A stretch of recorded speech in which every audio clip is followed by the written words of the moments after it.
Денсаулық сақтау саласындағы әрбір шешім әр адамның өміріне тікелей әсер етеді.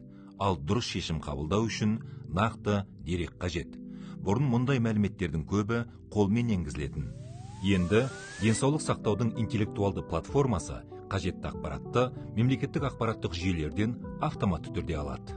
Әрбір медициналық ұйымның бірыңғай цифрлық картасы қалыптасады. Онда ұйым туралы ғана емес, әрбір медицина қызметкерінің біліктілігі, сертификаты, еңбек өтілі сияқты мәліметтер де жинақталады.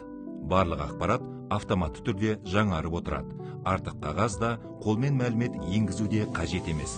Әрбір медициналық құрылғының да өз цифрлық паспорты болады. Жүйе нақты уақыт режимінде қай жабдықтың жұмыс істеп тұрғанын, қай жабдыққа жөндеу немесе жаңарту қажет екенін көрсетеді.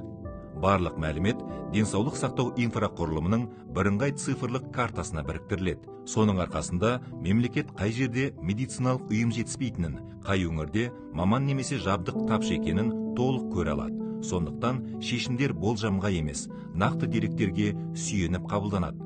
Жүйе тексеруді күтпейді. Ол қауіп-қатерді алдын ала анықтап, оны уақытында түзетуге мүмкіндік береді. Бұл сапаны жақсарту үшін жасалған бақылау. Ашық дерек, дәлелді шешім. Сапалы медициналық көмек әрбір азаматқа қолжетімді.